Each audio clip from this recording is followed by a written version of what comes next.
Have you ever updated your Facebook status, letting everyone know that you're locking in the studio, only to jump in and writer's block beware? You're not out of ideas, you're just stuck in a loop, and today I'm going to break you out of it with 3 Ableton tricks that force creativity back into your workflow. Sting, ROZZER and 1 Motion Chords, let's put them to work and get you moving once again. There is nothing quite like opening up a session and this is all you get. Fantastic sounding kick, but you've taken the day off work, you've called in sick just so you can make beats, and no inspiration. What do we do? What do we do? Well, I may have taken off 1 or 2 days just to do this very thing. So I'm happy to report, even if you're not feeling the creative juices flowing through your veins, with some of these tools here, you are going to absolutely take things to the next level and just feel inspired even when you're not feeling inspired. So I've opened up the Stem Sound Studio template here. If you'd like a copy of this, just drop the word template in the comments and I'll link you up via DM. So I've got some preloaded nice sounding drums here in the drum rack, and you may not even be in the mood to press any of these buttons. If that's the case, still not to worry, because we've got this fantastic plug and you can add it before your drum rack here, and this triggers MIDI. So rather than having to press anything, it's going to get something in time. As you bring the density down, it slows the rhythm down slightly. Speed it up. More going on. So there's going to be some different parameters here that you start playing with and you think, wow, I love that. And then you move it and you're like, wow, I really love that too. If that happens, it's all good because we can record it in like absolute champions.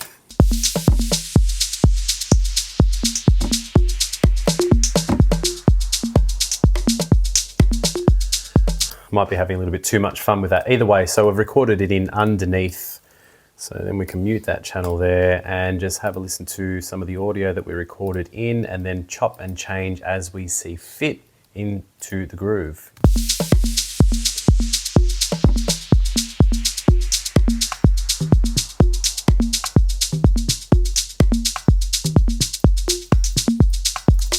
So we can also throw this onto another kit and get a bit of a vibe without having pressed any keys.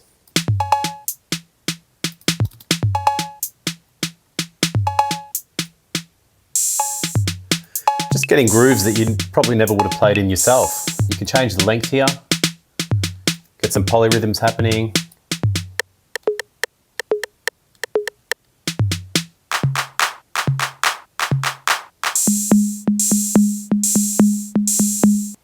For good measure, let's get it on the 707.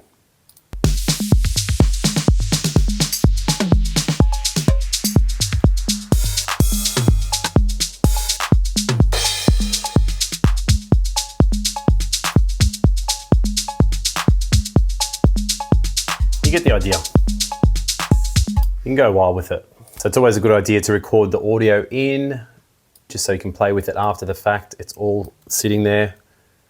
I even like to put it aside, copy it over, switch that off because that's the full version. Copy some of this, copy some of that.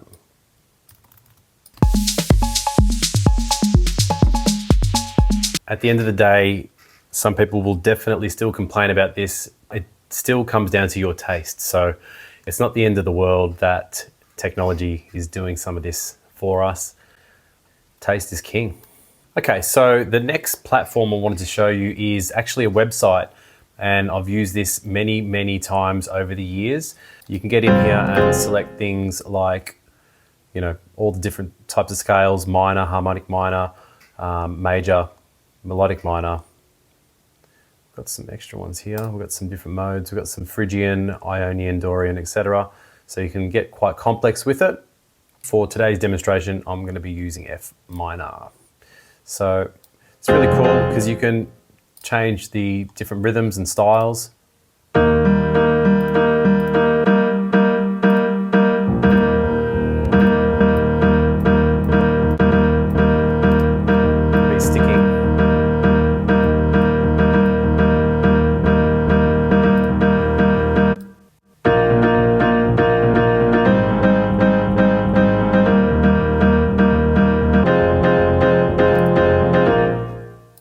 then you can easily just export it as a MIDI file, bass and chords, bang. Okay, so I've dragged the MIDI in here and it's sounding quite straight.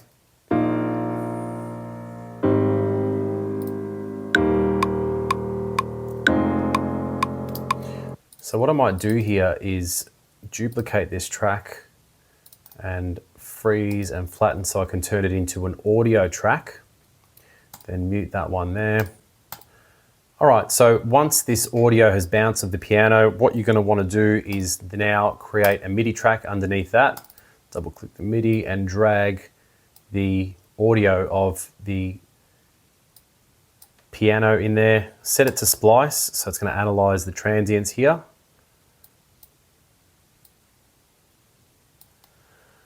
And now we can add the sting also before this. Let's have a play.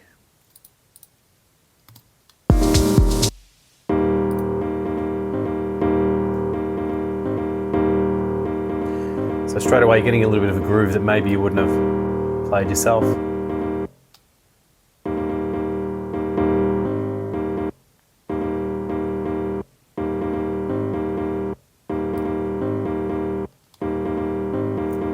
That's pretty cool.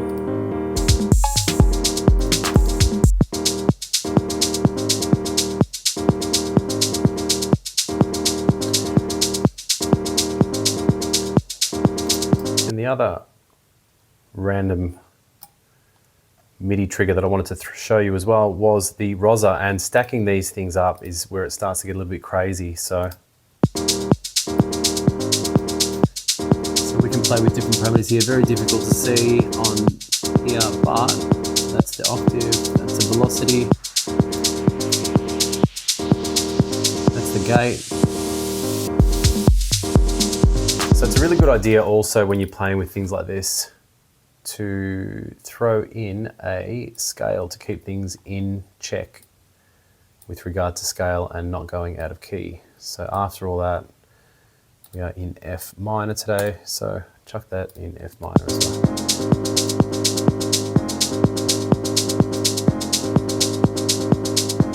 Liking that.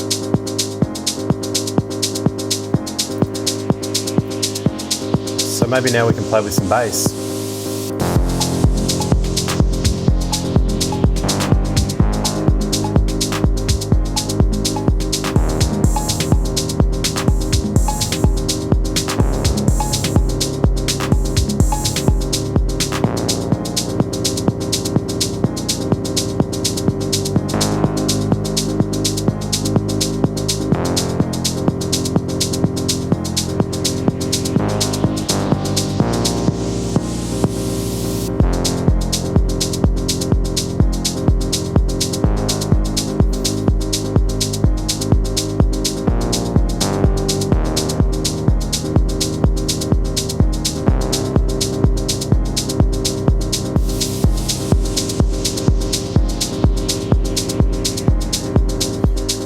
Sounding pretty cool, and look, to be honest, you know, from not really pressing any buttons other than, you know, using some technology here, I'm feeling quite inspired right now just from having a bit of a play with this.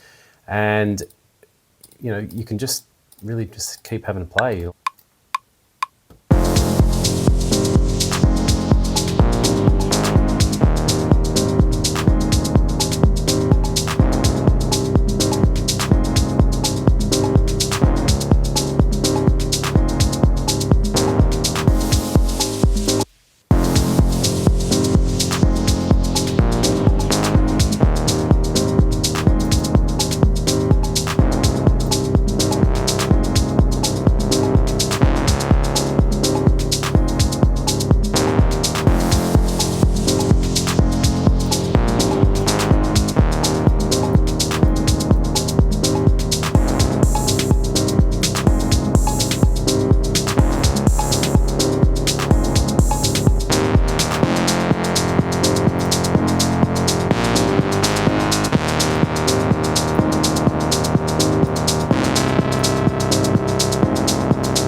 And there we have it. So if you weren't feeling inspired, chances are after having a play with those tools, you are going to be feeling inspired. Special shout out to Maxim Dangles, One Motion and Skinnerbox for creating these fantastic tools for us to get our hands dirty and just have a little bit of fun with. That's what it's all about at the end of the day. If you find yourself having fun, chances are you're going to be creating something cool. If you found this tutorial useful, please hit the like and subscribe button, and we will see you on the next video.